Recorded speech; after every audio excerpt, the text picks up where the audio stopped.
Confession. I love a fresh planner smell as much as the next mom, but by week 3 or 4 of homeschooling, even my planner needs a pep talk.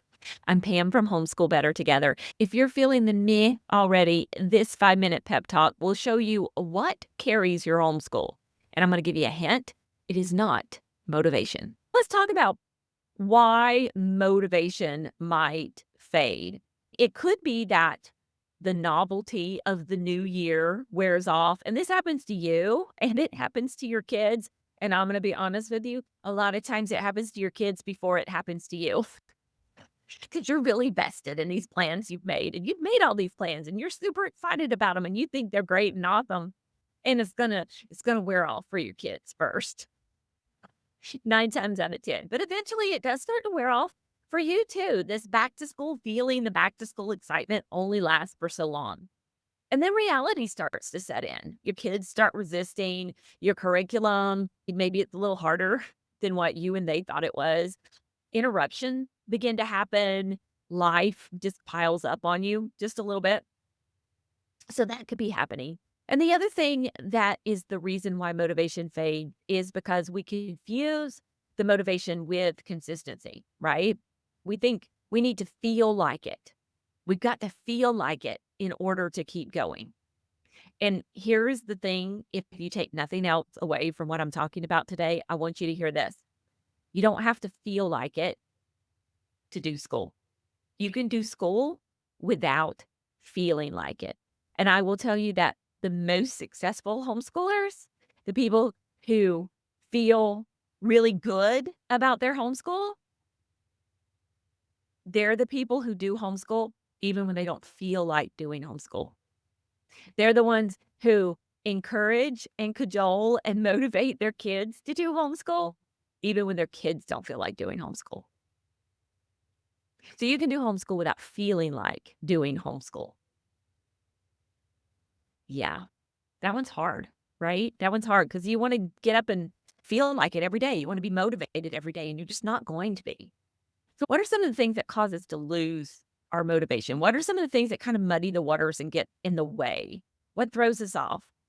Overscheduled calendars, this can be a really big bugaboo, right? When we start getting so many things on our calendar and getting overscheduled, it can be overwhelming for us. And so doctor's appointments, and sometimes it's the activities we plan.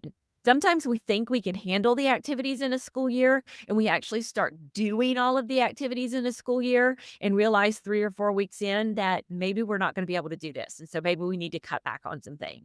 And that can be really disappointing. It can be disappointing for you because you've already paid like maybe the $35 registration fee for the year. So yeah, sure, you don't have to pay for next month's lessons or the month after that, but you've lost that $35 registration fee per child, and that can be a little bit disappointing, right? But maybe it's the best thing for your family to just cut back on some of the things. It could be disappointing for the kids to have to cut back on some of the things, but maybe we've overscheduled ourselves, and that's something that we need to do. Doctor's appointments. Oh my gosh, y'all, those are notoriously bad for cutting into our school day. And so really trying to choose a day. And it like might not be Friday because so many doctor's offices around here are closed on Friday.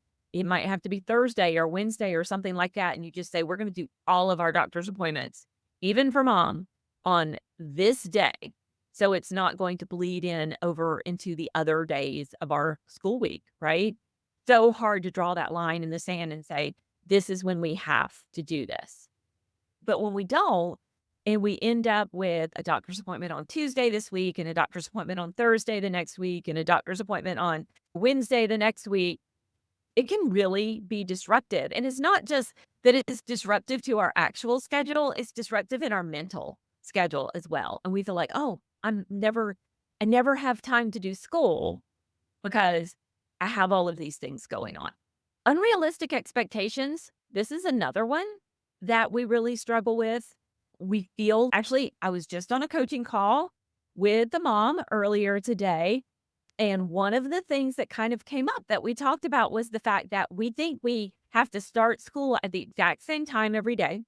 And we think that school has to be exactly the same number of hours every day. And if we can't do that, then somehow we're not doing school right. But honestly, if we just spend at least 2 to 3 hours, depending on how old your kids are, doing school every day, and it doesn't matter when we start or that it's exactly the same amount of time every single day, we can build consistency with a and I hate to say an inconsistent schedule, but that's what it is, right? It is it's an irregular schedule. We can build consistency with an irregular schedule and an irregular number of hours in our school day.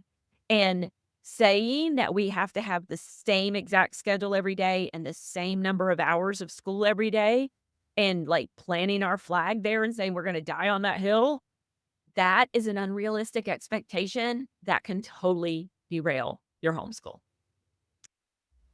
Hopefully, this has lifted the weight just a little bit if you are starting to feel your motivation slip at the start of this homeschool year. And hey, go ahead and grab my grace filled reboot for any time you need to give your homeschool just a little reboot. It's a little PDF download that is going to help you do exactly that. It's going to help you get unstuck fast. You're going to find the link to that below. And be sure to subscribe for more bite-sized helps and a little homeschool humor on the hard days. Thanks for watching.